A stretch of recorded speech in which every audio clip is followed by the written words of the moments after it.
बीरबल और वो राजकुमारी जिसने कहा, अगर तुम मुझे समझ गए तो मैं शादी कर लूंगी। बादशाह अकबर का दरबार उस दिन कुछ ज्यादा ही चहक रहा था। सुबह से ही दरबारियों के चेहरे पर अजीब उत्सुकता थी।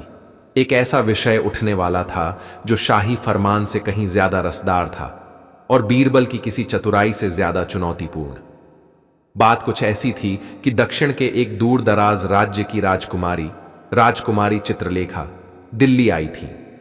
सुंदरता में अद्वितीय, पर उसके चर्चे केवल रूप की वजह से नहीं थे।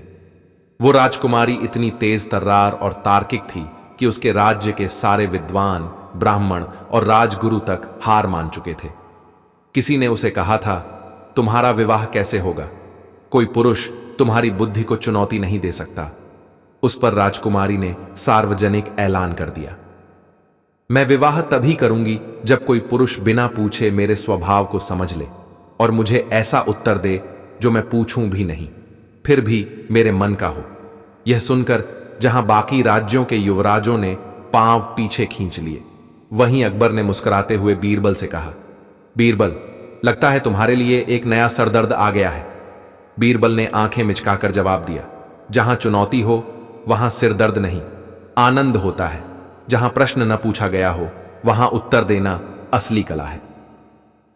बाम राजकुमारी की पहली चाल, मैं कुछ नहीं कहूंगी। राजकुमारी चित्रलेखा ने बीरबल को अगले दिन अपने निवास में आमंत्रित किया। सब लोग समझ रहे थे यह कोई आम भेंट नहीं होने वाली थी। बीरबल ने प्रवेश किया, मुस्कुराता हुआ, सिर झुकाकर, बिना कोई बात किए।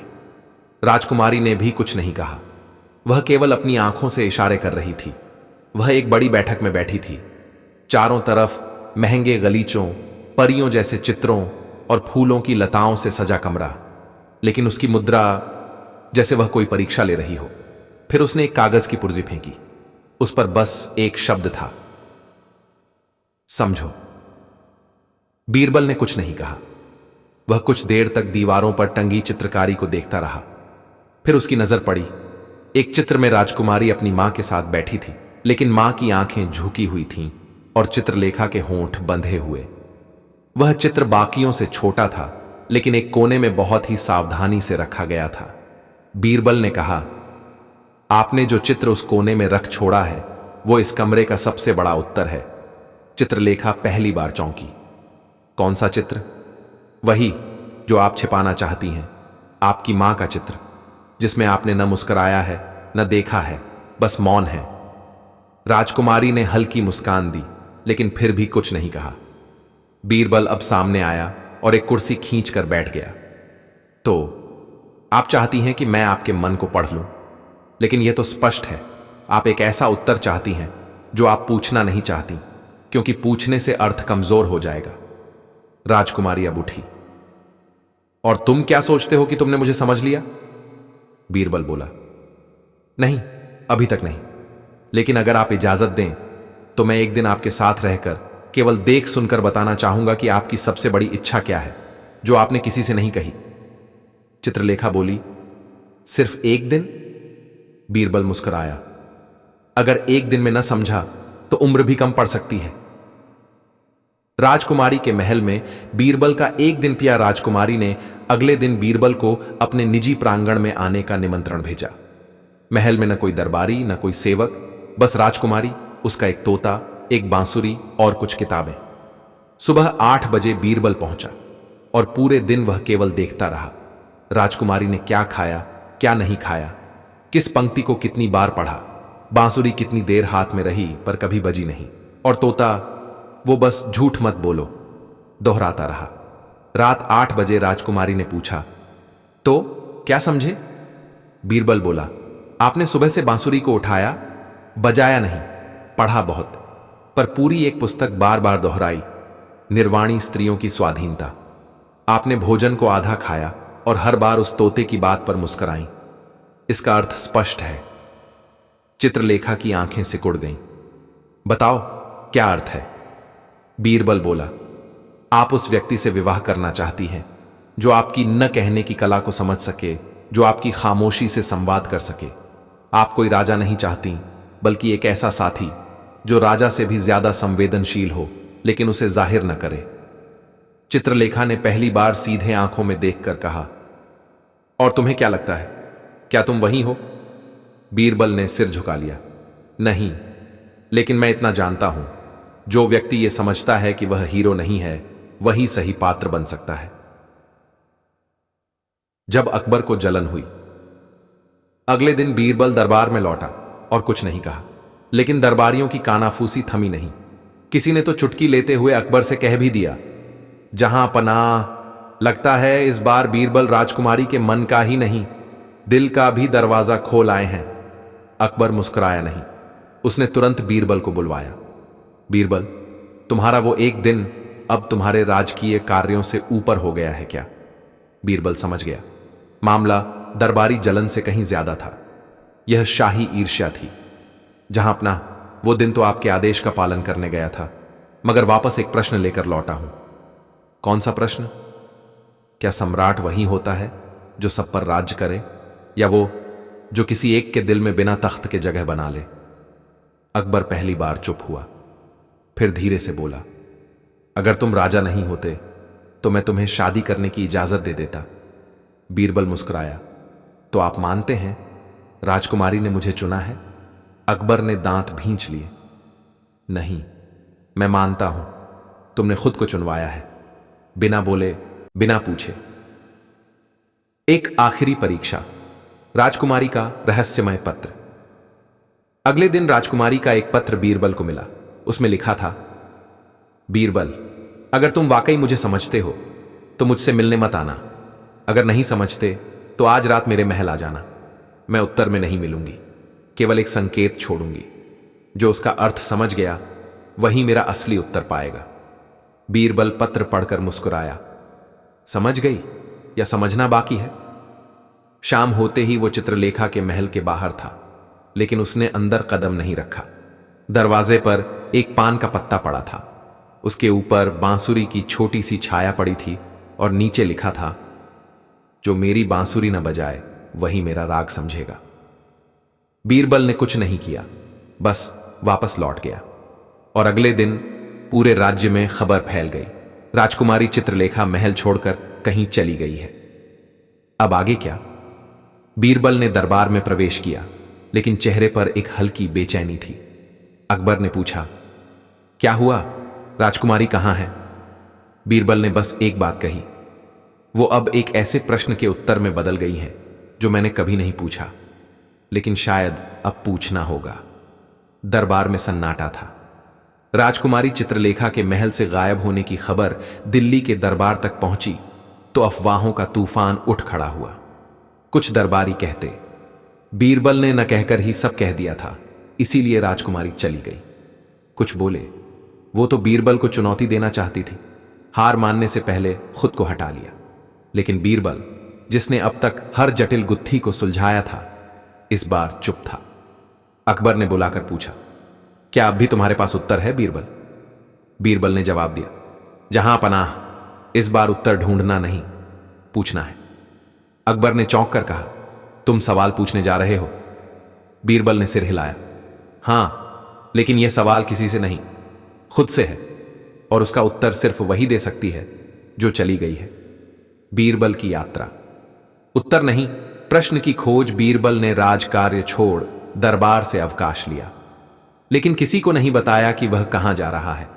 दिल्ली से काशी, फिर उज्जैन और फिर विंध्याचल के एक छोटे से गांव तक वह हर जगह उस संकेत की तलाश करता रहा जो चित्रलेखा की ओर इशारा करता हो। कई बार उसे लगा वह अपने जीवन की पहली हार को स्वीकार कर रहा है, लेकिन फिर वही बात याद आती, जो मेरी बांसुरी न बजाए वही मेरा राग समझेगा। एक दिन एक साधु ने बीरबल को रोका। उसने कहा, एक कन्या यहां आई थी कुछ दिन पहले, चुप थी, लेकिन उसकी आंखें बहुत कुछ बोलती थीं। वह रोज एक ही सवाल सबसे करती, क्या मौन में भी प्रेम हो सकता है? बीरबल के पैरों ने खुद ब खुद चलना बंद कर दिया। वो कहां गई? साधु ने मुस्कुराकर कहा, उसने कहा था, जिस दिन कोई ये सवाल मुझसे पूछेगा कि क्या मैं मौन में प्रेम करती हूं, उसी दिन मैं लौट जाऊंगी। बीरबल अब समझ चुका था, यह उसकी अग्नि परीक्षा थी। बीरबल का उत्तर एक कविता, बिना जवाब के विंध्याचल के एक मंदिर के पास बीरबल ने एक रचना लिखी और मंदिर के द्वार पर चिपका दी। तेरी खामोशी से मैंने वो सुना जो तूने खुद से भी छुपा लिया। अब अगर तू बोल भी दे तो मैं सुनूंगा नहीं, क्योंकि मैं जानता हूं तेरा मौन ही सबसे बड़ा उत्तर है। और अगर तू लौटे तो सवाल मेरा नहीं रहेगा, उत्तर भी तेरा नहीं रहेगा। ये प्रेम केवल मौन रहेगा। वह कविता 3 दिन तक वहीं रही और चौथे दिन सुबह मंदिर के द्वार पर एक बांसुरी रखी मिली, टूटी हुई, किनारे एक चिट्ठी। अब तू भी जान गया, मैं भी। चित्रलेखा। बीरबल मुस्कुराया, पहली बार इतने दिनों में, पूरी आत्मा से। जब राजकुमारी दिल्ली लौटी, दरबार की सबसे अजीब सभा 1 सप्ताह बाद अकबर का दरबार सजा और सामने 2 शख्सियतें, एक बीरबल चुपचाप खड़ा और एक चित्रलेखा सिर झुकाकर मुस्कुराती हुई। अकबर बोला, तो ये है हमारी दिल्ली का सबसे अनसुना प्रस्ताव। बिना बोले प्रेम, बिना प्रश्न विवाह और बिना मांगे उत्तर। चित्रलेखा ने कहा, जहां पनाह, मैंने जीवन भर पूछा, क्या कोई मुझे बिना कहे समझ सकता है? पर जब बीरबल ने कहा, अब मैं सवाल पूछूंगा, तब मुझे पहली बार एहसास हुआ, मैं उत्तर नहीं देना चाहती, मैं बस उसके मौन में समा जाना चाहती हूं। अकबर ने बीरबल से पूछा, और तुम बीरबल? बीरबल ने मुस्कुराकर कहा, जहां पनाह, मैं जानता हूं, मैंने जवाब दे दिया था जब मैंने बांसुरी नहीं बजाई, लेकिन अब मैंने सवाल भी पूछ लिया है और उसका उत्तर अब शब्दों से नहीं बांध सकता। दरबार में तालियों की गड़गड़ाहट गूंजी। निष्कर्ष, 2 मौन, 1 संवाद। बीरबल और चित्रलेखा का विवाह पूरे देश में चर्चा बन गया, क्योंकि यह प्रेम कहकर नहीं, समझकर हुआ था। बीरबल ने साबित कर दिया कि कभी कभी सबसे बड़ा संवाद मौन होता है और सबसे गहरा उत्तर वो होता है जो पूछा ही नहीं गया। राजकुमारी जो कभी कहती थी, अगर तुम मुझे समझ गए तो मैं शादी कर लूंगी, अब हर सभा में मुस्कुराकर कहती थी, उसने मुझे समझा नहीं, उसने खुद को मेरी जगह रख दिया। यही असली समझ है। कहानी समाप्त। अगली नई कहानी। एक सौदागर ने दरबार में कहा, बीरबल झूठ पकड़ ही नहीं सकता। एक दिन की बात है, बादशाह अकबर के दरबार में एक लंबा चौड़ा रेशमी कपड़े पहने, घोड़े से भी तेज बोलने वाला एक नया मेहमान आया। नाम था शाहबाज इब्न सैयद। खुद को कहता था, मैं सिर्फ मसाले और कपड़े नहीं बेचता, मैं ऐसा झूठ बेचता हूं जिसे कोई पकड़ नहीं सकता। दरबार में घुसते ही उसने ऊंची आवाज में कहा, मैं ऐलान करता हूं, बीरबल झूठ पकड़ ही नहीं सकता। अचानक जैसे दरबार की दीवारें भी चौंक गईं। कुछ दरबारी मुस्कुराए, कुछ ने हंसी रोकी और कुछ तो ऐसा चेहरा बना बैठे जैसे किसी ने उनकी सांस को गाली दे दी हो। अकबर ने मुस्कुराकर कहा, बात दिलचस्प है, मगर तुम्हारे दावे में कितनी सच्चाई है यह तो बीरबल ही बताएगा। बीरबल अपनी जगह से उठा, आंखों में वही शांत चमक, होठों पर वही आधी मुस्कुराहट। आप कहते हैं मैं झूठ पकड़ नहीं सकता? बिल्कुल। तो खेल शुरू करें। 5 झूठ कहूंगा, आप हर बार पकड़ पाएंगे तो हार मेरी, एक भी नहीं पकड़ पाए तो हार आपकी। बीरबल ने अकबर की तरफ देखा। जहां अपना मंजूर है, अकबर बोले, मगर दांव क्या होगा? सौदागर ने अपनी नीलम जड़ी उंगली ऊपर उठाई। अगर मैं हारा तो अपना ऊंट, अपनी सौदागरी और मेरी फरमाइशी मिठाई बीरबल को दे दूंगा, और अगर बीरबल हारे तो उनकी पगड़ी मेरी होगी, जो दिल्ली के सबसे बुद्धिमान की पहचान है। अब दरबार का हर कोना सन्नाटे और उत्सुकता से भरा था। दंडे शोरा। पहला झूठन सौदागर बोला, मैंने एक बिल्ली को नाच सिखाया है, वो अब हर शनिवार को तानसेन की धुन पर कथक करती है और उसके हर स्टेप पर घुंघरू खुद बजते हैं। दरबारी हंसने लगे, मगर बीरबल शांत रहे। उन्होंने पूछा, क्या बिल्ली शनिवार के अलावा कोई दिन पहचानती है? नहीं, सिर्फ शनिवार। बीरबल ने अकबर से कहा, जहां अपना, मैं पूछता हूं, क्या कभी किसी ने तानसेन को शनिवार बजाते देखा? अकबर मुस्कुराए। बीरबल बोले, बिल्ली नाच सकती है माना, मगर तानसेन की धुन को बिल्ली शनिवार से जोड़ ले, यह सबसे बड़ा झूठ है, क्योंकि जानवर राग पहचान सकते हैं, दिन नहीं। दरबार ताली से गूंज उठा। पहला झूठ पकड़ा गया। दूसरा झूठ, मेरे घर का पंखा जब चलता है तो हवा दिल्ली में नहीं लाहौर में चलती है। बीरबल ने एक नजर शाहबाज की तरफ डाली, फिर बोले, अगर ऐसा है तो जब पंखा बंद करो लाहौर में गर्मी बढ़ जाती होगी। हां, एक बार तो नवाब लाहौर ने मुझे पत्र लिखकर कहा, आपके पंखे से हमारी गर्मी घटती है, चालू रखा करें। बीरबल ने पलटकर पूछा, वो पत्र दिखा सकते हो? नहीं, वो पत्र उड़ गया। जिस हवा से लाहौर ठंडा होता है वो पत्र उड़ाकर दिल्ली फेंक दे, यही साबित करता है कि वो हवा यहीं की है न कि वहां की। दूसरा झूठ भी गया। तीसरा झूठ, मेरे पास एक घोड़ा है जो सपनों में दौड़ता है और मैं रोज उससे सवारी करता हूं सोते हुए। बीरबल बोले, फिर तो आप घोड़े को चने नहीं तकिए खिलाते होंगे। दरबार ठहाकों से भर गया। और जिस घोड़े की लगाम ख्वाब में हो उसे अगर मैं पकड़कर यहां ले आऊं तो आप मेरी नींद चुराने के दोषी माने जाएंगे। सौदागर कुछ कह न सका। तीसरा झूठ भी नाकाम। चौथा झूठ, मैंने खुद को 2 बार देखा है, एक बार आईने में, एक बार बिना आईने के, और दोनों बार मैं अलग निकला। अब बीरबल ने थोड़ा नजदीक आकर कहा, क्या पहली बार अमीर निकले थे और दूसरी बार ईमानदार? सौदागर चौंका। बीरबल बोले, जिसे खुद में 2 शक्लें दिखती हैं वो या तो बहुत झूठा होता है या फिर बहुत घमंडी, और जब आदमी घमंड में झूठ बोले तो उसकी असली शक्ल हमेशा सबसे पहले गायब होती है। दरबार फिर गूंज उठा। चौथा झूठ भी धर लिया गया। पांचवां और आखिरी झूठ। सौदागर अब थोड़ा हड़बड़ाया। उसने आंखें बंद की और बोला, बीरबल, तुमने अभी तक कुछ भी नहीं पकड़ा। ये चारों बातें सच थीं। असली झूठ यह है कि तुमने उन्हें झूठ कहा। अब दरबार फिर चुप। पलकें झपकना भी भूल गया हर श्रोता। बीरबल ने हाथ जोड़े और कहा, वाह, यह तो कमाल का वाक्य है। झूठ को सच कहो और फिर कहो, सच को झूठ कहने वाला ही झूठा है। अकबर ने भी गंभीर होकर कहा, बीरबल, अब यह बात पकड़ना मुश्किल होगा। बीरबल मुस्कुराए, महाराज, अब जवाब मैं नहीं दूंगा, जवाब देगा यही सौदागर खुद। सभी चौंके। मैं उससे सिर्फ एक सवाल करूंगा और अगर इसका ईमानदारी से जवाब दिया तो 5वां झूठ भी पकड़ में आ जाएगा। शाहबाज ने कहा, पूछो। बीरबल ने उसकी आंखों में देखकर कहा, क्या तुम सच में चाहते थे कि मैं हार जाऊं? सौदागर खामोश हो गया। वो नीचे देखने लगा। कुछ पल बाद उसके होंठ कांपे और उसने धीमे से कहा, नहीं, मैं तो बस खुद को बड़ा समझने की कोशिश कर रहा था। दरबार एकदम शांत हो गया। बीरबल बोले, तो यह भी सच नहीं था कि तुमने मुझे नहीं हराया। यह भी झूठ था और वो भी पकड़ा गया। अकबर ताली बजाकर बोले, बीरबल, तुमने फिर दिखा दिया कि झूठ सिर्फ पकड़ा नहीं जाता, छू लिया जाता है। और उस स्पर्श से झूठ खुद सच कबूल कर लेता है। जब बीरबल ने कहा, अब मैं झूठ बोलूंगा और कोई नहीं पकड़ पाएगा, सौदागर शाहबाज अपनी हार को स्वीकार कर चुका था। 5 झूठ बोले और 5ओं बीरबल ने न सिर्फ पकड़ लिए बल्कि इस तरह पकड़े कि हर बार उसका घमंड थोड़ा थोड़ा टूटता गया। लेकिन दरबार अभी शांत नहीं हुआ था। क्यों?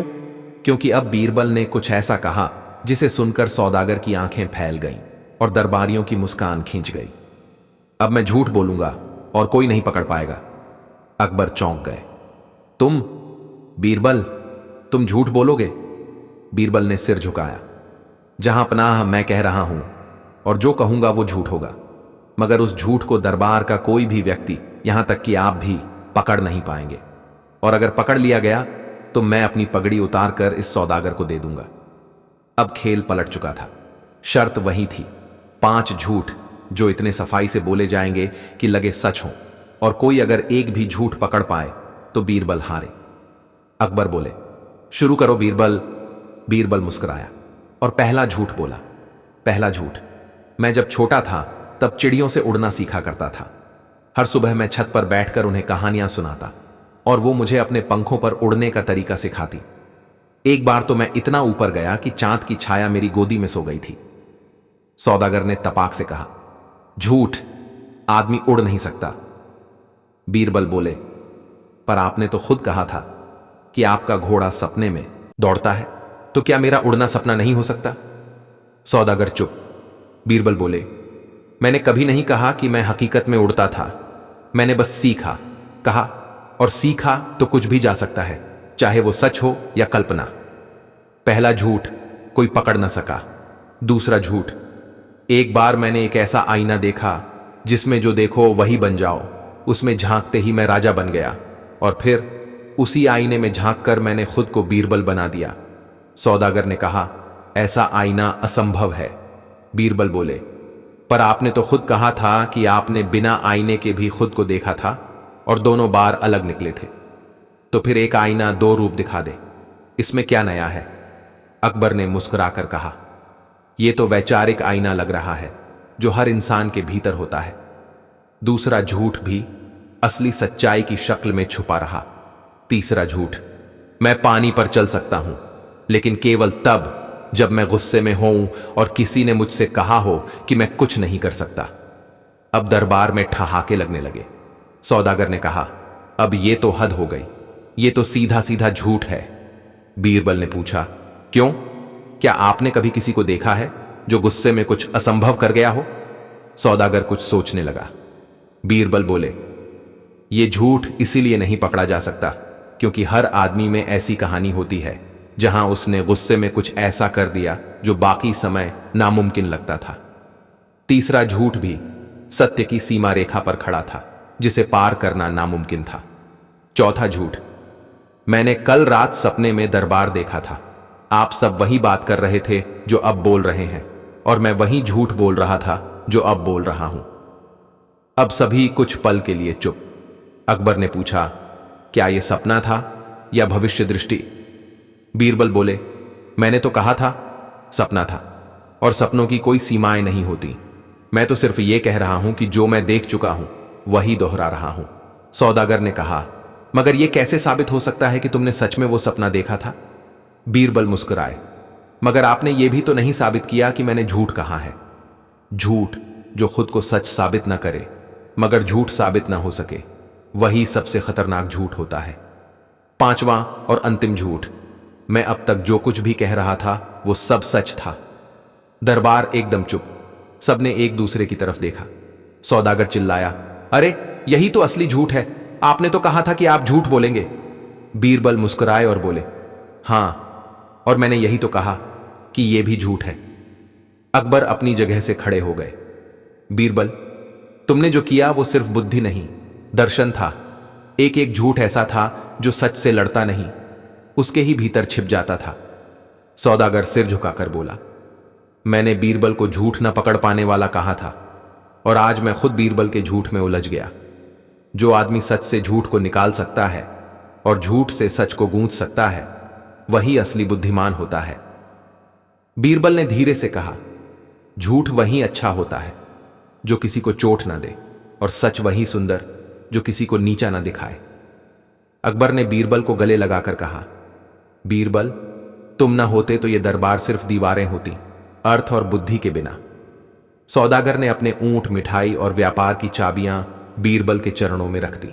बीरबल ने मुस्कुराकर कहा, मैं ये सब नहीं लूंगा, बस आप अगली बार जब झूठ बेचें तो उसमें थोड़ा सा सच भी मिलाना, ताकि लोग हंस भी सकें और सीख भी। दरबार फिर एक बार हंसी और तालियों से गूंज उठा। कहानी समाप्त। अगली नई कहानी। बीरबल ने एक अजनबी को बादशाह की गद्दी पर बैठा दिया और वजह चौंकाने वाली थी। एक दिन की बात है, सुबह का वक्त था और महल की हवाओं में आम दिनों से कुछ अलग सरसराहट थी। मुंह अंधेरे ही बीरबल उठे, चेहरे पर हल्की मुस्कान और मन में भारी सोच। उन्होंने अपनी पगद्दी को 3 बार लपेटा और हर बार जैसे उसमें कोई छुपी हुई योजना भी बांध दी हो। उधर बादशाह अकबर दरबार के लिए सज चुके थे, मगर उनके मन में बेचैनी थी। कई दिनों से उन्हें लग रहा था कि कुछ दरबारियों में चालें चलने की आदत बढ़ती जा रही थी। बातें बनाना, झूठ को सच दिखाना और ऊपर से हुक्म मानने का ढोंग, यह सब अकबर की तीखी नजरों से छुपा नहीं था। परंतु उन्होंने बीरबल से कुछ नहीं कहा। क्यों? क्योंकि उन्हें पता था बीरबल खुद सब देख रहा है। और आज वही दिन था जब बीरबल ने दरबार में कुछ ऐसा करने का फैसला किया था जो पूरी सल्तनत में हंगामा मचा देगा। पहला झटका, अजनबी का आगमन। जब दरबार लगा, बीरबल सबसे अंत में भीतर आए। उनके साथ एक अजनबी था, साधारण धोती कुर्ता पहने, एक हाथ में लकड़ी की छड़ी। और आंखों में ऐसा आत्मविश्वास कि जैसे किसी महाराज की औलाद हो। दरबारियों की भौहें छड़ी। ये कौन है और बीरबल इसके साथ क्यों आया है? अजनबी ने सामने झुककर सलाम किया। बीरबल ने अकबर से कहा, जहां अपना, आज इस आदमी को थोड़ी देर के लिए गद्दी पर बैठने दें। पूरा दरबार जैसे जम गया हो। अकबर ने आंखें सिकोड़ते हुए पूछा, क्या कहा तुमने बीरबल? गद्दी पर बैठने दे? किसे? इसे।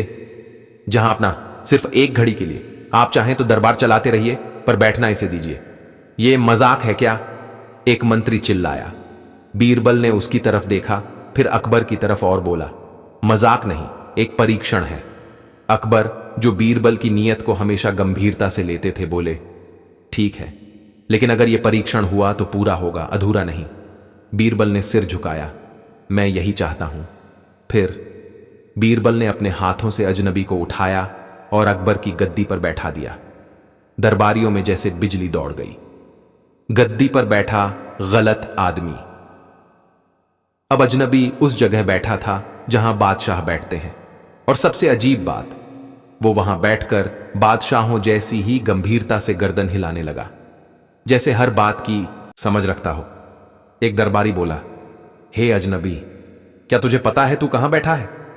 उसने उत्तर दिया, हां, उस जगह जहां हर दिन झूठ मुस्कुरा कर आता है और सच धीरे से बाहर चला जाता है। दरबारी चुप। फिर दूसरे मंत्री ने पूछा, कहां से आए हो? वहां से जहां सच बोलने पर लोग झूठे कहलाते हैं और झूठ बोलने पर मंत्री बन जाते हैं। तीसरे ने पूछा, नाम क्या है? नाम नहीं है। जब से दुनिया ने पहचान को नामों से जोड़ा है, तब से मुझे कोई नाम नहीं दिया गया। अकबर ने तब पहली बार उस अजनबी से पूछा, अगर तू मेरी जगह बैठा है तो बता, क्या न्याय करना जानता है?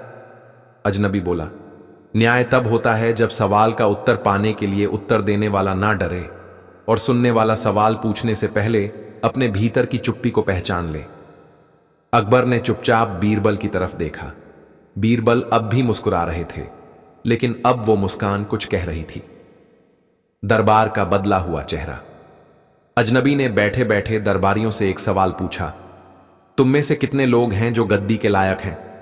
कुछ चुप, कुछ हंसे, कुछ ने खुद को गौरव से सीधा किया। अजनबी ने कहा, जिसे गद्दी चाहिए वो उसके लायक नहीं, जो चुपचाप काम करता है वही असली उत्तराधिकारी होता है। बीरबल ने पहली बार दरबार को संबोधित किया। इस अजनबी ने आज दरबार का असली चेहरा दिखा दिया है। यहां कई लोग ऐसे हैं जो पद के पीछे भागते हैं, काम के पीछे नहीं। ये गद्दी किसी राजा को नहीं बनाती, ये केवल उसकी परछाई को बड़ा करती है। अकबर समझ गए, ये पूरा आयोजन दरबार के भ्रष्ट, चापलूस और लालची चेहरों को नंगा करने के लिए था। पर अजनबी कौन था? अब अकबर ने गंभीर स्वर में पूछा, अब तो बता दो बीरबल, ये आदमी कौन है? बीरबल बोले, जहां पनाह, ये आदमी एक साधारण किसान है। 2 दिन पहले मैं गांव में एक विवाद सुलझाने गया था। वहां इसने अपने गांव के 2 लड़ते परिवारों को इस तरह न्याय दिया जैसे कोई राजा भी न दे पाता। तब मैंने सोचा, क्यों न दरबारियों को दिखाया जाए कि एक अनपढ़ किसान भी उनसे ज्यादा समझदार हो सकता है। पूरे दरबार में सन्नाटा था और अकबर बोले, आज पहली बार मुझे अपनी गद्दी को देखकर डर लगा और उस डर के लिए मैं तुम्हारा धन्यवाद करता हूं बीरबल। बीरबल बोले, और डर से ही असली बादशाह बनता है, जो डरे नहीं कि वह गलत कर रहा है या नहीं। उसी पल अजनबी उठकर खड़ा हुआ, गद्दी से उतरा और बोला, जहां बैठने से मन भारी हो जाए और आत्मा हल्की, वहां बैठना दोबारा ना चाहूंगा। गद्दी से उतरे अजनबी की असली पहचान और बीरबल की अगली चाल जो किसी ने सोची भी नहीं थी। गद्दी से उतरे उस अजनबी की चाल अब बदल गई थी। पहले जहां वह धीमे धीमे चला था, अब उसकी चाल में आत्मविश्वास का तेज था। दरबार के कोने कोने में उसकी बातों की गूंज थी और सारे दरबारी जो अभी तक उसे मूर्ख, अनपढ़ या बेवकूफ समझ रहे थे, अब उसकी आंखों में झांकने से भी कतराने लगे थे। अकबर ने उसे बैठने का संकेत दिया और गद्दी फिर से बादशाह के अधीन हो गई।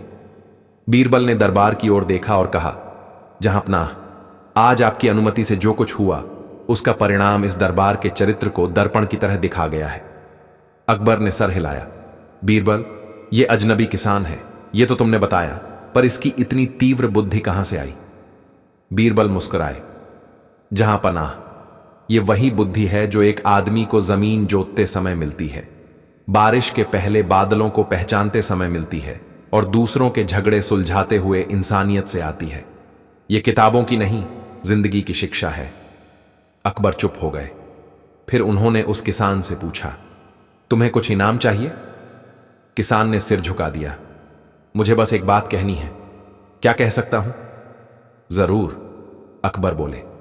किसान ने पूरे दरबार की ओर देखा और कहा, बादशाह की गद्दी भारी होती है, लेकिन उससे भी भारी होता है सच बोलना। जब मैंने गद्दी पर बैठा तब मैंने महसूस किया कि लोग मुझसे वैसा ही व्यवहार कर रहे हैं जैसा सत्ता से करते हैं। आदर, डर, चापलूसी। पर अगर यही आदर हर इंसान को इंसान होने के नाते मिले तो शायद किसी को गद्दी की जरूरत ही ना पड़े। दरबारियों की गर्दनें झुक गईं। अकबर ने उसके विचार की सराहना की और बीरबल से कहा, इस किसान के सम्मान में कुछ विशेष किया जाए। बीरबल ने कहा, जहां अपना, क्यों ना हम इसे ग्राम न्यायदाता घोषित करें। हर महीने एक दिन दरबार में बुलाया जाए और उसकी समझदारी से हमारी नीतियों की समीक्षा की जाए। अकबर बोले, बिल्कुल, और मैं चाहता हूं कि हर मंत्री उसके साथ एक दिन गांव में बिताए। जिसे राज चलाना है उसे जमीन की धूल छकनी चाहिए। किसान ने सिर झुकाया और बोला, जहां पनाह, अगर आपके मंत्री सचमुच एक दिन खेत में हल चला लें तो उन्हें न्याय आसान लगेगा, कानून नहीं। इस पर पूरा दरबार हंसी से भर गया, लेकिन किसी ने विरोध नहीं किया, क्योंकि इस बार मजाक गहरा था और उसकी बात में ऐसा तीर छुपा था जो सबके भीतर जाकर बैठ गया। अकबर ने किसान को विदा किया और बीरबल से धीमे स्वर में पूछा, क्या यह सब तुमने उसी दिन से सोच लिया था जब तुम गांव गए थे? बीरबल मुस्कुराए, नहीं जहां अपना, मैंने सोचना तभी शुरू किया जब देखा कि एक किसान जो दरबार की चकाचौंध से अनजान था, गांव के सबसे कठिन झगड़े को बिना चीख चिल्लाहट के सुलझा गया। मैंने सोचा, अगर यह दरबार में होता तो क्या होता? और तब मैंने जवाब ढूंढा कि अगर यह दरबार में होता तो दरबार सच में दरबार बन जाता। अकबर गंभीर हो गए। उन्होंने बीरबल का हाथ थामा और कहा, शुक्र है तुम मेरे दरबार में हो, वरना यह भी शायद केवल गद्दी की बातें करता, गद्दी के मतलब को नहीं समझता। बीरबल ने झुककर कहा, जहां पनाह, जब तक आप हैं और जब तक सच को सुनने वाले कान हैं, तब तक गद्दी पर कोई भी बैठे, सल्तनत आपकी ही रहेगी। उस दिन से अकबर ने हर महीने एक दिन ग्राम न्याय दिवस घोषित किया। उस दिन कोई दरबारी नहीं, बल्कि गांव के समझदार लोग दरबार में बुलाए जाते और अपनी समझ से फैसले सुनाते। वक्त बदला, दरबार बदला, सोच बदली, और बीरबल वह हमेशा मुस्कुराते रहे, अपनी अगली चाल बुनते हुए। कहानी समाप्त। अगली कहानी। बीरबल ने दरबार में कहा, इस बार मैं किसी सवाल का जवाब नहीं दूंगा, और सब हैरान रह गए। एक दिन की बात है, दरबार में रोज की तरह चहल पहल थी। अकबर बादशाही गद्दी पर विराजमान थे और सारे मंत्री, सूबेदार, फौजी अधिकारी, कवि, कलाकार, हर कोई अपनी अपनी जगह बैठा था। बीरबल हमेशा की तरह समय से पहले आए और चुपचाप अपनी जगह पर बैठ गए। मगर आज कुछ अलग था। आमतौर पर जैसे ही बीरबल आते दरबार की रौनक बढ़ जाती, लेकिन आज वे एकदम शांत थे। न मुस्कान, न मजाक, न कोई हाजिर जवाबी। अकबर ने ध्यान दिया और मुस्कुराकर पूछा, क्या बात है बीरबल, आज सूरज उल्टी दिशा से निकला है क्या? इतने चुप? बीरबल ने बस एक हल्की सी सिर हिलाई और बोले, जहां पनाह, आज मैंने निश्चय किया है कि मैं किसी भी सवाल का उत्तर नहीं दूंगा। पूरा दरबार सन्न रह गया। मगर क्यों? अकबर ने पूछा। क्योंकि दरबार में अब उत्तरों की कीमत नहीं, केवल शोर की कीमत है, बीरबल ने शांत स्वर में कहा। अब सारे दरबारी असहज होने लगे। कुछ हंसने लगे, कुछ कानाफूसी करने लगे, कुछ बोले, आज बीरबल खुद को ज्यादा समझदार समझने लगे हैं। अकबर ने ठंडे स्वर में पूछा, क्या कोई वजह है बीरबल? बीरबल बोले, जहां पनाह, अगर इजाजत हो तो आज मैं कोई उत्तर नहीं दूंगा, पर एक खेल खेलना चाहता हूं। उसका नाम है बिना जवाब के सच की तलाश। अकबर को दिलचस्पी हुई। उन्होंने तुरंत हामी भर दी। चलो बताओ इस खेल के नियम। बीरबल ने कहा, हर दरबारी को आज एक सवाल पूछना है, लेकिन जवाब मैं नहीं दूंगा। जवाब वह खुद खोजेगा और फिर देखेगा कि जवाब उसे क्या सिखाता है। अब दरबार में खलबली मच गई। दरबारी सोच में पड़ गए। अगर बीरबल जवाब नहीं देगा तो सवाल पूछना ही क्या फायदेमंद होगा।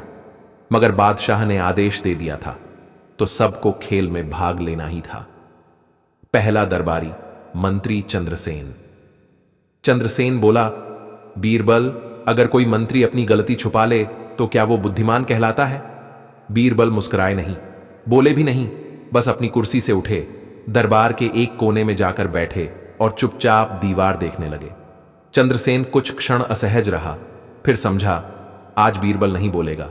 उसी वक्त अकबर ने कहा, मंत्री जी, जवाब ढूंढिए, खुद से पूछिए, अगर आपने गलती की और छुपाई तो क्या आप खुद को बुद्धिमान कहेंगे या डरपोक? चंद्रसेन चुप रह गया। दूसरा दरबारी कवि रामकवि। रामकवि बोला, अगर मैं बादशाह की तारीफ में झूठी कविता लिखूं तो क्या वो मेरी कला कहलाएगी? बीरबल अब भी चुप थे। अकबर ने कहा, बीरबल ने जो नियम रखा है उसी से खेलो, जवाब खुद ढूंढो। रामकवि ने धीरे से कहा, अगर मैं कला को चाटुकारिता में बदल दूं तो वो कला नहीं, धोखा होगा। अब दरबार में धीरे धीरे लोग बीरबल की चुप्पी को समझने लगे थे। तीसरा दरबारी सेनापति निजामुद्दीन। बीरबल, अगर मैं जानबूझकर सच्चे सैनिकों की जगह अपने रिश्तेदारों को ऊंचे पद पर रखूं तो क्या मैं दरबार के योग्य हूं? बीरबल ने एकदम अपनी पगड़ी उतारी और जमीन पर रख दी। सारे दरबारी चौंक गए। अकबर ने पूछा, यह क्या किया तुमने? बीरबल बोले नहीं, बस पगड़ी जमीन पर ही रखे रहे। निजामुद्दीन शर्म से भर गया, क्योंकि सब समझ गए ये पगड़ी नहीं, ईमानदारी थी जो जमीन पर रख दी गई थी। दरबार में बदली हवा। धीरे धीरे हर दरबारी ने अपने अपने सवाल पूछे और हर बार बीरबल ने कोई इशारा, कोई चुप्पी या कोई प्रतीकात्मक हरकत की, पर कभी कोई उत्तर नहीं दिया। और हर बार जवाब सवाल पूछने वाले के भीतर से निकलता। दरबार अब पहले जैसा नहीं रहा। शोर थम चुका था, हंसी मजाक गायब था और उसकी जगह थी एक गंभीर शांति। अंत में अकबर ने खुद बीरबल से पूछा, और तुम्हारा सवाल क्या है बीरबल? बीरबल अब मुस्कुराए, बोले, मेरा सवाल यही था, जहां पनाह। क्या दरबारियों को खुद सोचने की आदत है या वे हमेशा मेरे जवाब पर निर्भर रहेंगे? अकबर हंसे, बोले, और तुम्हारा जवाब मिला? बीरबल बोले, कुछ को मिला, कुछ को अब भी रास्ता लंबा है। अकबर का आदेश। अकबर ने पूरे दरबार में घोषणा की, हर महीने एक दिन चुप सवाल दिवस होगा, जब कोई उत्तर नहीं देगा, केवल सवाल पूछे जाएंगे और उत्तर हर किसी को अपने भीतर खोजना होगा। बीरबल ने सिर झुकाया और कहा, जहां पनाह, तब शायद यह दरबार वाकई सोचने लगेगा और तब जवाब की कीमत फिर से लौटेगी। और उसी क्षण दरबार में पहले बार बीरबल की चुप्पी को सबसे ऊंची आवाज माना गया। बीरबल ने खुद को दरबार से निष्कासित करने की मांग कर दी और वजह ऐसी थी कि सब सन्न रह गए। एक सप्ताह बीत चुका था चुप सवाल दिवस के आयोजन को। बादशाह अकबर इस परिवर्तन से बेहद प्रसन्न थे। दरबार में अब शोर कम, सोच अधिक थी।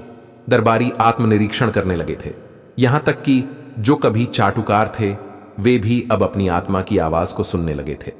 लेकिन इसी बदली हुई हवा में एक ऐसा दिन आया जिसने सबको हिलाकर रख दिया। एक आम सी दरबार सुबह थी। बीरबल हमेशा की तरह अपने स्थान पर विराजमान थे, पर आज उनके चेहरे पर कुछ कठोरता थी, न मुस्कुराहट, न मजाक, न कोई चिर परिचित चतुराई। अकबर ने देखा पर कुछ कहा नहीं। सभा प्रारंभ हुई। कुछ मुद्दों पर सलाह ली गई। दरबारियों ने अपने अपने विचार रखे। अचानक बीरबल उठ खड़े हुए।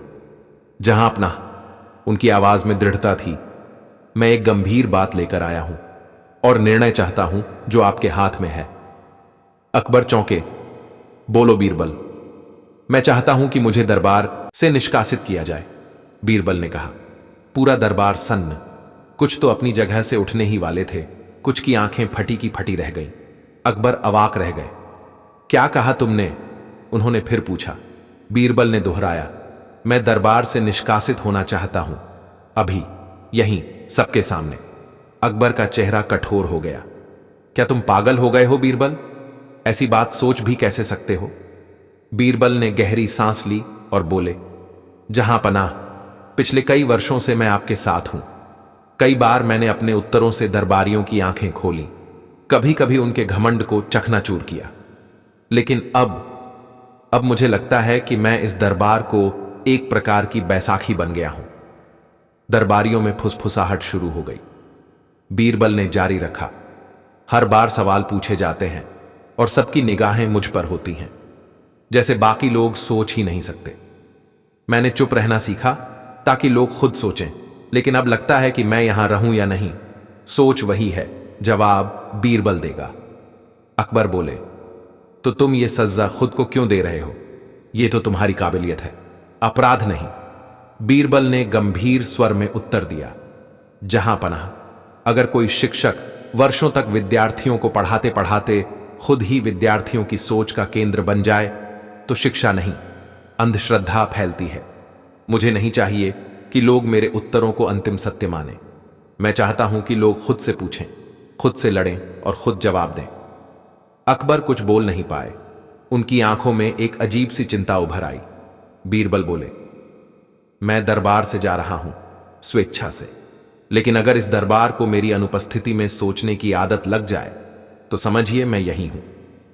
अचानक से कवि राम कवि उठे, बीरबल, तुम हमारे जैसे कितने लोगों के आईने हो। अगर तुम चले गए तो हम किससे टकराकर अपनी सूरत देखेंगे? सूबेदार बोले, बीरबल, अगर हम तुम्हारे कारण बेहतर बने हैं तो तुम हमारी जरूरत हो।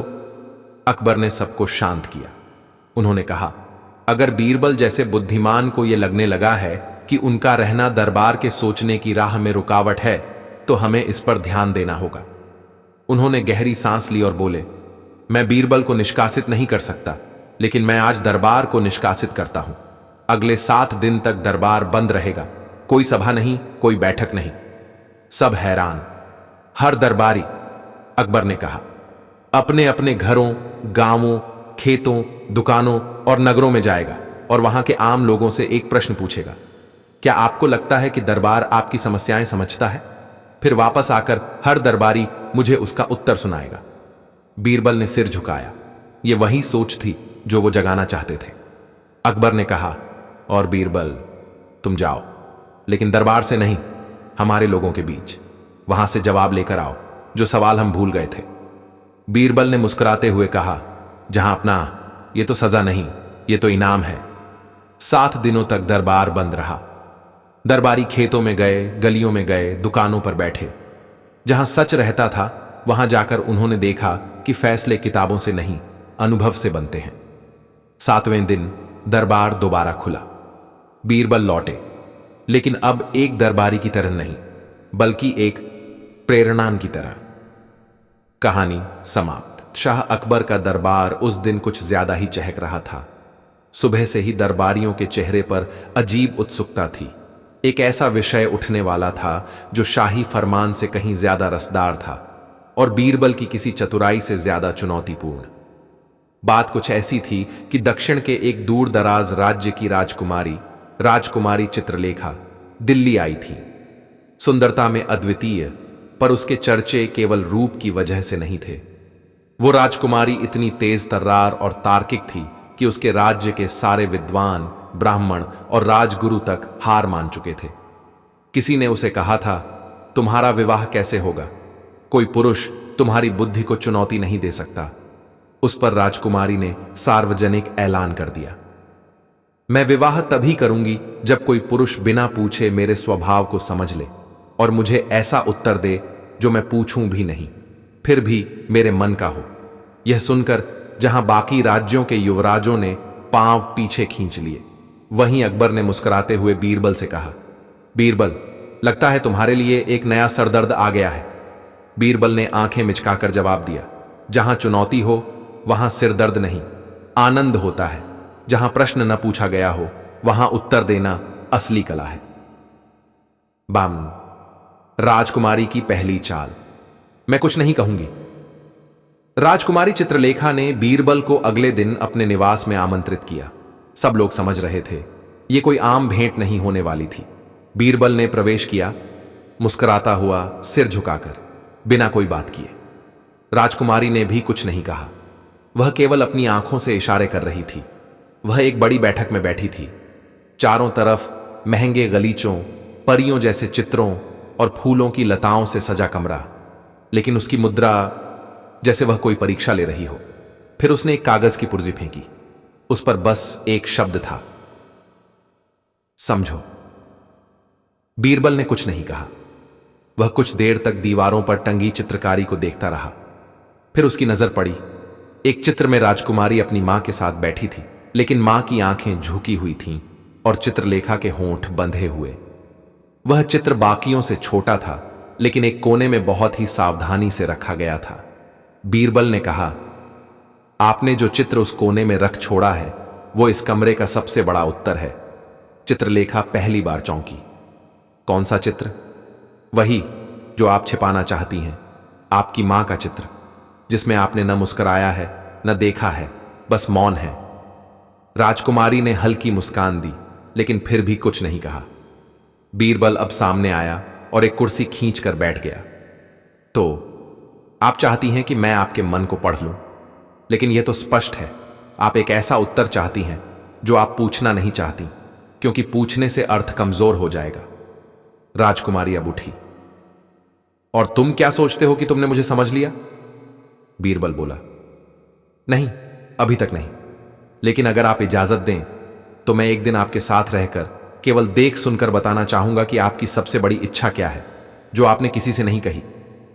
चित्रलेखा बोली, सिर्फ एक दिन? बीरबल मुस्कुराया, अगर एक दिन में न समझा तो उम्र भी कम पड़ सकती है। राजकुमारी के महल में बीरबल का एक दिन पिया राजकुमारी ने अगले दिन बीरबल को अपने निजी प्रांगण में आने का निमंत्रण भेजा। महल में न कोई दरबारी न कोई सेवक, बस राजकुमारी, उसका एक तोता, एक बांसुरी और कुछ किताबें। सुबह 8 बजे बीरबल पहुंचा और पूरे दिन वह केवल देखता रहा। राजकुमारी ने क्या खाया, क्या नहीं खाया, किस पंक्ति को कितनी बार पढ़ा, बांसुरी कितनी देर हाथ में रही पर कभी बजी नहीं, और तोता, वो बस झूठ मत बोलो दोहराता रहा। रात 8 बजे राजकुमारी ने पूछा, तो क्या समझे? बीरबल बोला, आपने सुबह से बांसुरी को उठाया, बजाया नहीं, पढ़ा बहुत, पर पूरी एक पुस्तक बार बार दोहराई, निर्वाणी स्त्रियों की स्वाधीनता। आपने भोजन को आधा खाया और हर बार उस तोते की बात पर मुस्कुराई। इसका अर्थ स्पष्ट है। चित्रलेखा की आंखें सिकुड़ गईं। बताओ क्या अर्थ है? बीरबल बोला, आप उस व्यक्ति से विवाह करना चाहती हैं जो आपकी न कहने की कला को समझ सके, जो आपकी खामोशी से संवाद कर सके। आप कोई राजा नहीं चाहती, बल्कि एक ऐसा साथी जो राजा से भी ज्यादा संवेदनशील हो, लेकिन उसे जाहिर न करे। चित्रलेखा ने पहली बार सीधे आंखों में देखकर कहा, और तुम्हें क्या लगता है, क्या तुम वही हो? बीरबल ने सिर झुका लिया, नहीं, लेकिन मैं इतना जानता हूं, जो व्यक्ति यह समझता है कि वह हीरो नहीं है, वही सही पात्र बन सकता है। जब अकबर को जलन हुई। अगले दिन बीरबल दरबार में लौटा और कुछ नहीं कहा, लेकिन दरबारियों की कानाफूसी थमी नहीं। किसी ने तो चुटकी लेते हुए अकबर से कह भी दिया, जहां पनाह, लगता है इस बार बीरबल राजकुमारी के मन का ही नहीं, दिल का भी दरवाजा खोल आए हैं। अकबर मुस्कुराया नहीं। उसने तुरंत बीरबल को बुलवाया। बीरबल, तुम्हारा वो एक दिन अब तुम्हारे राजकीय कार्यों से ऊपर हो गया है क्या? बीरबल समझ गया, मामला दरबारी जलन से कहीं ज्यादा था। यह शाही ईर्ष्या थी। जहां अपना वो दिन तो आपके आदेश का पालन करने गया था, मगर वापस एक प्रश्न लेकर लौटा हूं। कौन सा प्रश्न? क्या सम्राट वही होता है जो सब पर राज्य करे, या वो जो किसी एक के दिल में बिना तख्त के जगह बना ले?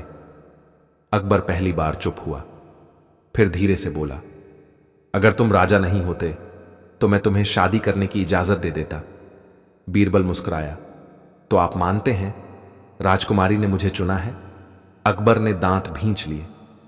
नहीं, मैं मानता हूं तुमने खुद को चुनवाया है, बिना बोले, बिना पूछे। एक आखिरी परीक्षा। राजकुमारी का रहस्यमय पत्र। अगले दिन राजकुमारी का एक पत्र बीरबल को मिला। उसमें लिखा था, बीरबल, अगर तुम वाकई मुझे समझते हो तो मुझसे मिलने मत आना। अगर नहीं समझते तो आज रात मेरे महल आ जाना। मैं उत्तर में नहीं मिलूंगी। केवल एक संकेत छोड़ूंगी। जो उसका अर्थ समझ गया वही मेरा असली उत्तर पाएगा। बीरबल पत्र पढ़कर मुस्कुराया। समझ गई या समझना बाकी है? शाम होते ही वो चित्रलेखा के महल के बाहर था, लेकिन उसने अंदर कदम नहीं रखा। दरवाजे पर एक पान का पत्ता पड़ा था। उसके ऊपर बांसुरी की छोटी सी छाया पड़ी थी और नीचे लिखा था, जो मेरी बांसुरी न बजाए वही मेरा राग समझेगा। बीरबल ने कुछ नहीं किया, बस वापस लौट गया। और अगले दिन पूरे राज्य में खबर फैल गई, राजकुमारी चित्रलेखा महल छोड़कर कहीं चली गई है। अब आगे क्या? बीरबल ने दरबार में प्रवेश किया, लेकिन चेहरे पर एक हल्की बेचैनी थी। अकबर ने पूछा, क्या हुआ? राजकुमारी कहां है? बीरबल ने बस एक बात कही, वो अब एक ऐसे प्रश्न के उत्तर में बदल गई हैं जो मैंने कभी नहीं पूछा, लेकिन शायद अब पूछना होगा। दरबार में सन्नाटा था। राजकुमारी चित्रलेखा के महल से गायब होने की खबर दिल्ली के दरबार तक पहुंची तो अफवाहों का तूफान उठ खड़ा हुआ। कुछ दरबारी कहते, बीरबल ने न कहकर ही सब कह दिया था, इसीलिए राजकुमारी चली गई। कुछ बोले, वो तो बीरबल को चुनौती देना चाहती थी, हार मानने से पहले खुद को हटा लिया। लेकिन बीरबल, जिसने अब तक हर जटिल गुत्थी को सुलझाया था, इस बार चुप था। अकबर ने बुलाकर पूछा, क्या अब भी तुम्हारे पास उत्तर है बीरबल? बीरबल ने जवाब दिया, जहां पनाह, इस बार उत्तर ढूंढना नहीं, पूछना है। अकबर ने चौंक कर कहा, तुम सवाल पूछने जा रहे हो? बीरबल ने सिर हिलाया, हां, लेकिन यह सवाल किसी से नहीं, खुद से है, और उसका उत्तर सिर्फ वही दे सकती है जो चली गई है। बीरबल की यात्रा। उत्तर नहीं, प्रश्न की खोज। बीरबल ने राजकार्य छोड़ दरबार से अवकाश लिया, लेकिन किसी को नहीं बताया कि वह कहां जा रहा है। दिल्ली से काशी, फिर उज्जैन और फिर विंध्याचल के एक छोटे से गांव तक वह हर जगह उस संकेत की तलाश करता रहा जो चित्रलेखा की ओर इशारा करता हो। कई बार उसे लगा वह अपने जीवन की पहली हार को स्वीकार कर रहा है, लेकिन फिर वही बात याद आती, जो मेरी बांसुरी न बजाए वही मेरा राग समझेगा। एक दिन एक साधु ने बीरबल को रोका। उसने कहा, एक कन्या यहां आई थी कुछ दिन पहले, चुप थी, लेकिन उसकी आंखें बहुत कुछ बोलती थीं। वह रोज एक ही सवाल सबसे करती, क्या मौन में भी प्रेम हो सकता है? बीरबल के पैरों ने खुद ब खुद चलना बंद कर दिया। वो कहां गई? साधु ने मुस्कुराकर कहा, उसने कहा था, जिस दिन कोई ये सवाल मुझसे पूछेगा कि क्या मैं मौन में प्रेम करती हूं, उसी दिन मैं लौट जाऊंगी। बीरबल अब समझ चुका था, यह उसकी अग्नि परीक्षा थी। बीरबल का उत्तर एक कविता। बिना जवाब के विंध्याचल के एक मंदिर के पास बीरबल ने एक रचना लिखी और मंदिर के द्वार पर चिपका दी। तेरी खामोशी से मैंने वो सुना जो तूने खुद से भी छुपा लिया। अब अगर तू बोल भी दे तो मैं सुनूंगा नहीं, क्योंकि मैं जानता हूं तेरा मौन ही सबसे बड़ा उत्तर है।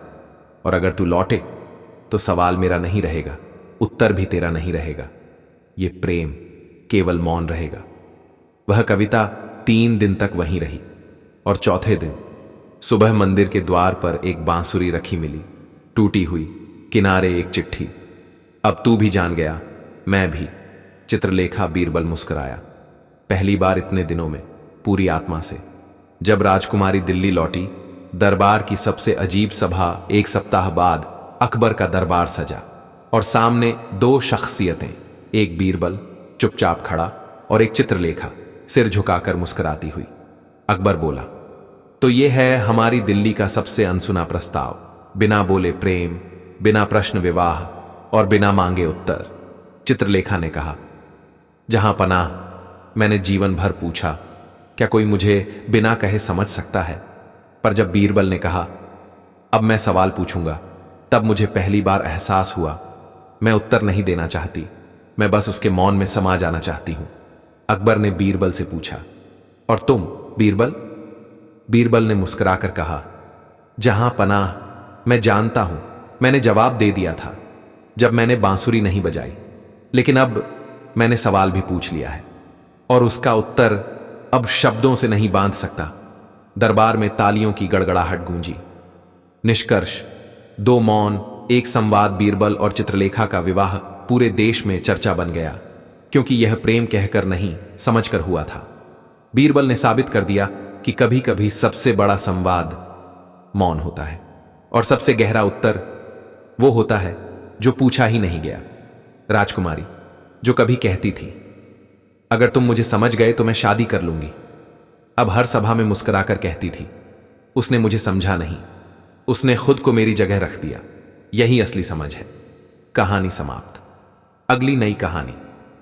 एक सौदागर ने दरबार में कहा, बीरबल झूठ पकड़ ही नहीं सकता। एक दिन की बात है, बादशाह अकबर के दरबार में एक लंबा चौड़ा रेशमी कपड़े पहने, घोड़े से भी तेज बोलने वाला एक नया मेहमान आया। नाम था शाहबाज इब्न सैयद। खुद को कहता था, मैं सिर्फ मसाले और कपड़े नहीं बेचता, मैं ऐसा झूठ बेचता हूं जिसे कोई पकड़ नहीं सकता। दरबार में घुसते ही उसने ऊंची आवाज में कहा, मैं ऐलान करता हूं, बीरबल झूठ पकड़ ही नहीं सकता। अचानक जैसे दरबार की दीवारें भी चौंक गईं। कुछ दरबारी मुस्कुराए, कुछ ने हंसी रोकी और कुछ तो ऐसा चेहरा बना बैठे जैसे किसी ने उनकी सांस को गाली दे दी हो। अकबर ने मुस्कुराकर कहा, बात दिलचस्प है, मगर तुम्हारे दावे में कितनी सच्चाई है यह तो बीरबल ही बताएगा। बीरबल अपनी जगह से उठा, आंखों में वही शांत चमक, होठों पर वही आधी मुस्कुराहट। आप कहते हैं मैं झूठ पकड़ नहीं सकता? बिल्कुल, तो खेल शुरू करें। 5 झूठ कहूंगा, आप हर बार पकड़ पाएंगे तो हार मेरी, एक भी नहीं पकड़ पाए तो हार आपकी। बीरबल ने अकबर की तरफ देखा। जहां अपना मंजूर है, अकबर बोले, मगर दांव क्या होगा? सौदागर ने अपनी नीलम जड़ी उंगली ऊपर उठाई। अगर मैं हारा तो अपना ऊंट, अपनी सौदागरी और मेरी फरमाइशी मिठाई बीरबल को दे दूंगा, और अगर बीरबल हारे तो उनकी पगड़ी मेरी होगी, जो दिल्ली के सबसे बुद्धिमान की पहचान है। अब दरबार का हर कोना सन्नाटे और उत्सुकता से भरा था। डंडे शोरा पहला झूठन सौदागर बोला, मैंने एक बिल्ली को नाच सिखाया है। वो अब हर शनिवार को तानसेन की धुन पर कथक करती है और उसके हर स्टेप पर घुंघरू खुद बजते हैं। दरबारी हंसने लगे, मगर बीरबल शांत रहे। उन्होंने पूछा, क्या बिल्ली शनिवार के अलावा कोई दिन पहचानती है? नहीं, सिर्फ शनिवार। बीरबल ने अकबर से कहा, जहां अपना मैं पूछता हूं, क्या कभी किसी ने तानसेन को शनिवार बजाते देखा? अकबर मुस्कुराए। बीरबल बोले, बिल्ली नाच सकती है माना, मगर तानसेन की धुन को बिल्ली शनिवार से जोड़ ले, यह सबसे बड़ा झूठ है, क्योंकि जानवर राग पहचान सकते हैं, दिन नहीं। दरबार ताली से गूंज उठा। पहला झूठ पकड़ा गया। दूसरा झूठ, मेरे घर का पंखा जब चलता है तो हवा दिल्ली में नहीं लाहौर में चलती है। बीरबल ने एक नजर शाहबाज की तरफ डाली, फिर बोले, अगर ऐसा है तो जब पंखा बंद करो लाहौर में गर्मी बढ़ जाती होगी। हां, एक बार तो नवाब लाहौर ने मुझे पत्र लिखकर कहा, आपके पंखे से हमारी गर्मी घटती है, चालू रखा करें। बीरबल ने पलटकर पूछा, वो पत्र दिखा सकते हो? नहीं, वो पत्र उड़ गया। जिस हवा से लाहौर ठंडा होता है वो पत्र उड़ाकर दिल्ली फेंक दे, यही साबित करता है कि वो हवा यहीं की है न कि वहां की। दूसरा झूठ भी गया।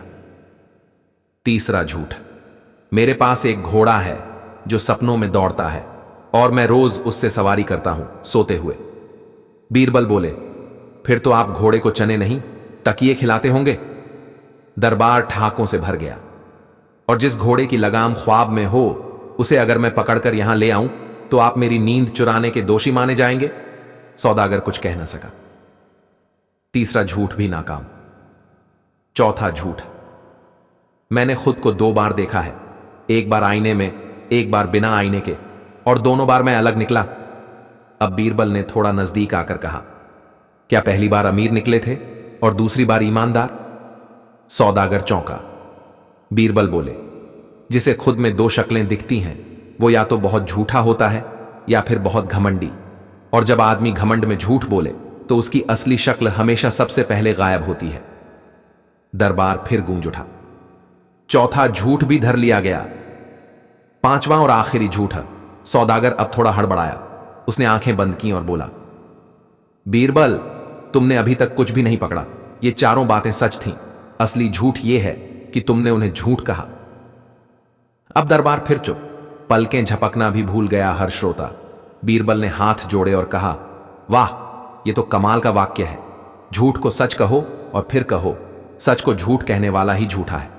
अकबर ने भी गंभीर होकर कहा, बीरबल, अब ये बात पकड़ना मुश्किल होगा। बीरबल मुस्कुराए, महाराज, अब जवाब मैं नहीं दूंगा, जवाब देगा यही सौदागर खुद। सभी चौंके। मैं उससे सिर्फ एक सवाल करूंगा, और अगर इसका ईमानदारी से जवाब दिया तो 5वां झूठ भी पकड़ में आ जाएगा। शाहबाज ने कहा, पूछो।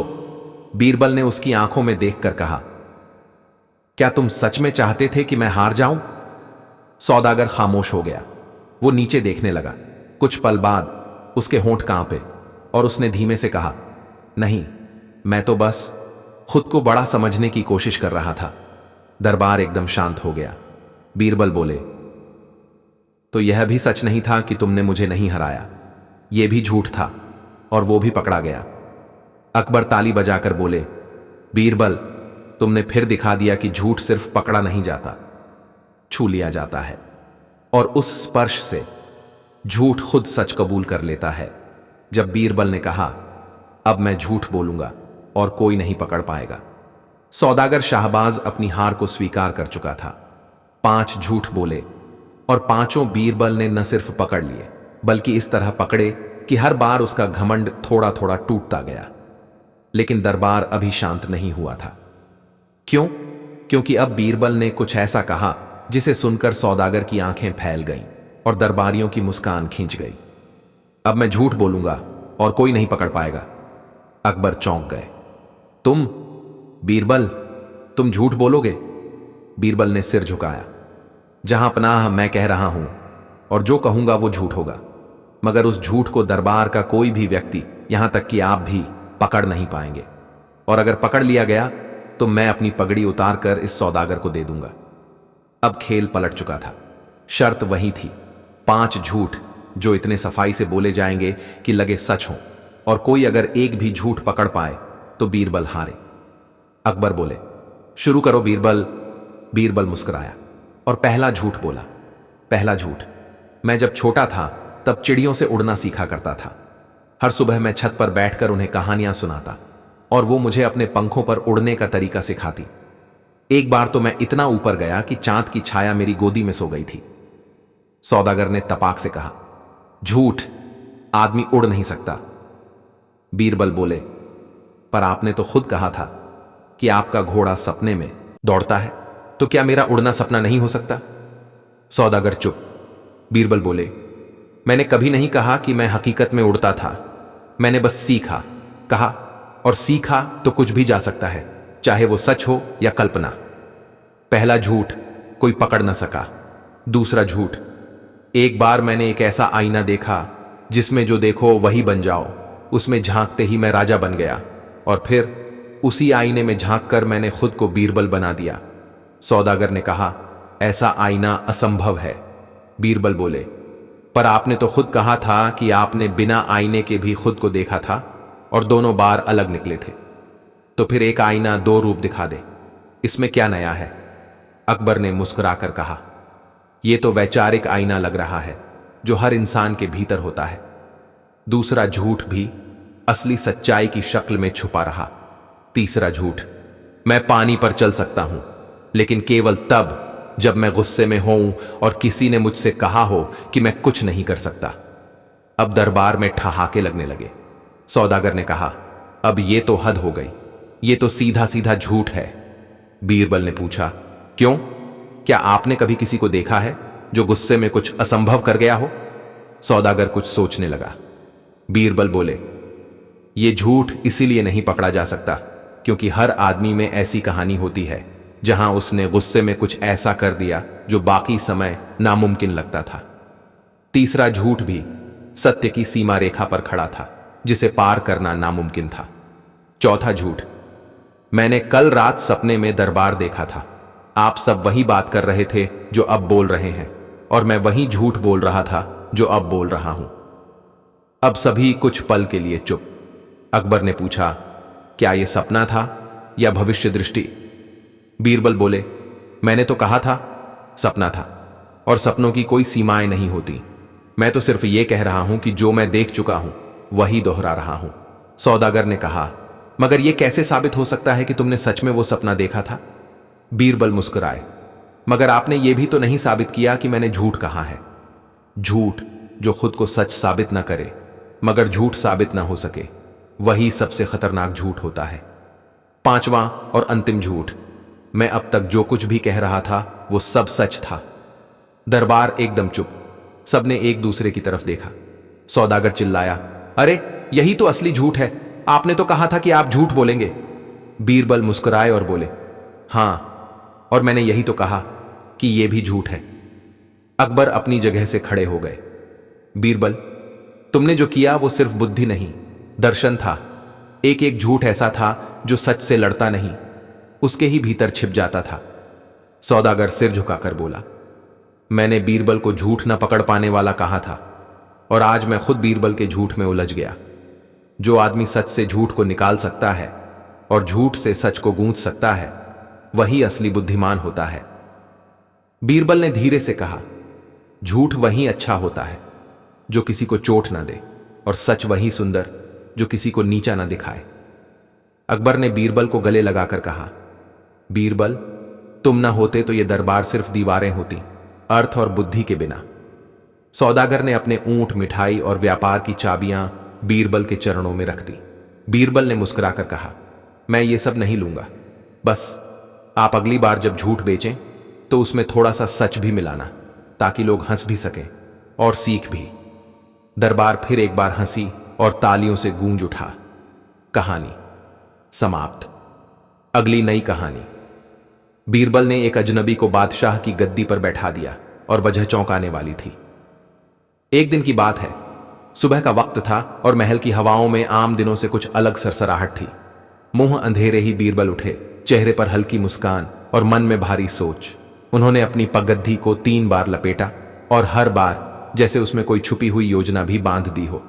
उधर बादशाह अकबर दरबार के लिए सज चुके थे, मगर उनके मन में बेचैनी थी। कई दिनों से उन्हें लग रहा था कि कुछ दरबारियों में चालें चलने की आदत बढ़ती जा रही थी। बातें बनाना, झूठ को सच दिखाना और ऊपर से हुक्म मानने का ढोंग, यह सब अकबर की तीखी नजरों से छुपा नहीं था। परंतु उन्होंने बीरबल से कुछ नहीं कहा। क्यों? क्योंकि उन्हें पता था बीरबल खुद सब देख रहा है।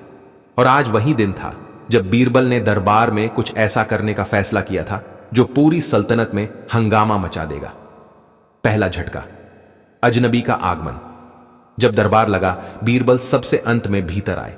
उनके साथ एक अजनबी था, साधारण धोती कुर्ता पहने, एक हाथ में लकड़ी की छड़ी और आंखों में ऐसा आत्मविश्वास कि जैसे किसी महाराज की औलाद हो। दरबारियों की भौहें छड़ी। ये कौन है और बीरबल इसके साथ क्यों आया है? अजनबी ने सामने झुककर सलाम किया। बीरबल ने अकबर से कहा, जहां अपना, आज इस आदमी को थोड़ी देर के लिए गद्दी पर बैठने दें। पूरा दरबार जैसे जम गया हो। अकबर ने आंखें सिकोड़ते हुए पूछा, क्या कहा तुमने बीरबल? गद्दी पर बैठने दे? किसे? इसे। जहां अपना, सिर्फ एक घड़ी के लिए। आप चाहें तो दरबार चलाते रहिए, पर बैठना इसे दीजिए। यह मजाक है क्या? एक मंत्री चिल्लाया। बीरबल ने उसकी तरफ देखा, फिर अकबर की तरफ और बोला, मजाक नहीं, एक परीक्षण है। अकबर, जो बीरबल की नीयत को हमेशा गंभीरता से लेते थे, बोले, ठीक है, लेकिन अगर यह परीक्षण हुआ तो पूरा होगा, अधूरा नहीं। बीरबल ने सिर झुकाया, मैं यही चाहता हूं। फिर बीरबल ने अपने हाथों से अजनबी को उठाया और अकबर की गद्दी पर बैठा दिया। दरबारियों में जैसे बिजली दौड़ गई। गद्दी पर बैठा गलत आदमी। अब अजनबी उस जगह बैठा था जहां बादशाह बैठते हैं, और सबसे अजीब बात, वो वहां बैठकर बादशाहों जैसी ही गंभीरता से गर्दन हिलाने लगा, जैसे हर बात की समझ रखता हो। एक दरबारी बोला, हे अजनबी, क्या तुझे पता है तू कहां बैठा है? उसने उत्तर दिया, हां, उस जगह जहां हर दिन झूठ मुस्कुरा कर आता है और सच धीरे से बाहर चला जाता है। दरबारी चुप। फिर दूसरे मंत्री ने पूछा, कहां से आए हो? वहां से जहां सच बोलने पर लोग झूठे कहलाते हैं और झूठ बोलने पर मंत्री बन जाते हैं। तीसरे ने पूछा, नाम क्या है? नाम नहीं है। जब से दुनिया ने पहचान को नामों से जोड़ा है, तब से मुझे कोई नाम नहीं दिया गया। अकबर ने तब पहली बार उस अजनबी से पूछा, अगर तू मेरी जगह बैठा है तो बता, क्या न्याय करना जानता है? अजनबी बोला, न्याय तब होता है जब सवाल का उत्तर पाने के लिए उत्तर देने वाला ना डरे और सुनने वाला सवाल पूछने से पहले अपने भीतर की चुप्पी को पहचान ले। अकबर ने चुपचाप बीरबल की तरफ देखा। बीरबल अब भी मुस्कुरा रहे थे, लेकिन अब वो मुस्कान कुछ कह रही थी। दरबार का बदला हुआ चेहरा। अजनबी ने बैठे बैठे दरबारियों से एक सवाल पूछा, तुम में से कितने लोग हैं जो गद्दी के लायक हैं? कुछ चुप, कुछ हंसे, कुछ ने खुद को गौरव से सीधा किया। अजनबी ने कहा, जिसे गद्दी चाहिए वो उसके लायक नहीं, जो चुपचाप काम करता है वही असली उत्तराधिकारी होता है। बीरबल ने पहली बार दरबार को संबोधित किया। इस अजनबी ने आज दरबार का असली चेहरा दिखा दिया है। यहां कई लोग ऐसे हैं जो पद के पीछे भागते हैं, काम के पीछे नहीं। ये गद्दी किसी राजा को नहीं बनाती, ये केवल उसकी परछाई को बड़ा करती है। अकबर समझ गए, ये पूरा आयोजन दरबार के भ्रष्ट, चापलूस और लालची चेहरों को नंगा करने के लिए था। पर अजनबी कौन था? अब अकबर ने गंभीर स्वर में पूछा। अब तो बता दो बीरबल, ये आदमी कौन है? बीरबल बोले, जहां पनाह, ये आदमी एक साधारण किसान है। 2 दिन पहले मैं गांव में एक विवाद सुलझाने गया था। वहां इसने अपने गांव के 2 लड़ते परिवारों को इस तरह न्याय दिया जैसे कोई राजा भी न दे पाता। तब मैंने सोचा, क्यों न दरबारियों को दिखाया जाए कि एक अनपढ़ किसान भी उनसे ज्यादा समझदार हो सकता है। पूरे दरबार में सन्नाटा था और अकबर बोले, आज पहली बार मुझे अपनी गद्दी को देखकर डर लगा और उस डर के लिए मैं तुम्हारा धन्यवाद करता हूं बीरबल। बीरबल बोले, और डर से ही असली बादशाह बनता है, जो डरे नहीं कि वह गलत कर रहा है या नहीं। उसी पल अजनबी उठकर खड़ा हुआ, गद्दी से उतरा और बोला, जहां बैठने से मन भारी हो जाए और आत्मा हल्की, वहां बैठना दोबारा ना चाहूंगा। गद्दी से उतरे अजनबी की असली पहचान और बीरबल की अगली चाल जो किसी ने सोची भी नहीं थी। गद्दी से उतरे उस अजनबी की चाल अब बदल गई थी। पहले जहां वह धीमे धीमे चला था, अब उसकी चाल में आत्मविश्वास का तेज था। दरबार के कोने कोने में उसकी बातों की गूंज थी और सारे दरबारी जो अभी तक उसे मूर्ख, अनपढ़ या बेवकूफ समझ रहे थे, अब उसकी आंखों में झांकने से भी कतराने लगे थे। अकबर ने उसे बैठने का संकेत दिया और गद्दी फिर से बादशाह के अधीन हो गई। बीरबल ने दरबार की ओर देखा और कहा, जहांपनाह, आज आपकी अनुमति से जो कुछ हुआ उसका परिणाम इस दरबार के चरित्र को दर्पण की तरह दिखा गया है। अकबर ने सर हिलाया। बीरबल, ये अजनबी किसान है, ये तो तुमने बताया, पर इसकी इतनी तीव्र बुद्धि कहां से आई? बीरबल मुस्कुराए। जहांपनाह, ये वही बुद्धि है जो एक आदमी को जमीन जोतते समय मिलती है, बारिश के पहले बादलों को पहचानते समय मिलती है और दूसरों के झगड़े सुलझाते हुए इंसानियत से आती है। ये किताबों की नहीं, जिंदगी की शिक्षा है। अकबर चुप हो गए। फिर उन्होंने उस किसान से पूछा, तुम्हें कुछ इनाम चाहिए? किसान ने सिर झुका दिया। मुझे बस एक बात कहनी है। क्या कह सकता हूं? जरूर, अकबर बोले। किसान ने पूरे दरबार की ओर देखा और कहा, बादशाह की गद्दी भारी होती है, लेकिन उससे भी भारी होता है सच बोलना। जब मैंने गद्दी पर बैठा तब मैंने महसूस किया कि लोग मुझसे वैसा ही व्यवहार कर रहे हैं जैसा सत्ता से करते हैं, आदर, डर, चापलूसी। पर अगर यही आदर हर इंसान को इंसान होने के नाते मिले तो शायद किसी को गद्दी की जरूरत ही ना पड़े। दरबारियों की गर्दनें झुक गईं। अकबर ने उसके विचार की सराहना की और बीरबल से कहा, इस किसान के सम्मान में कुछ विशेष किया जाए। बीरबल ने कहा, जहांपनाह, क्यों ना हम इसे ग्राम न्यायदाता घोषित करें। हर महीने एक दिन दरबार में बुलाया जाए और उसकी समझदारी से हमारी नीतियों की समीक्षा की जाए।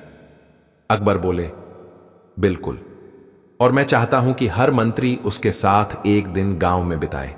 जिसे राज चलाना है उसे जमीन की धूल छकनी चाहिए। किसान ने सिर झुकाया और बोला, जहांपनाह, अगर आपके मंत्री सचमुच एक दिन खेत में हल चला लें तो उन्हें न्याय आसान लगेगा, कानून नहीं। इस पर पूरा दरबार हंसी से भर गया, लेकिन किसी ने विरोध नहीं किया, क्योंकि इस बार मजाक गहरा था और उसकी बात में ऐसा तीर छुपा था जो सबके भीतर जाकर बैठ गया। अकबर ने किसान को विदा किया और बीरबल से धीमे स्वर में पूछा, क्या यह सब तुमने उसी दिन से सोच लिया था जब तुम गांव गए थे? बीरबल मुस्कुराए, नहीं जहांपना, मैंने सोचना तभी शुरू किया जब देखा कि एक किसान जो दरबार की चकाचौंध से अनजान था, गांव के सबसे कठिन झगड़े को बिना चीख चिल्लाहट के सुलझा गया।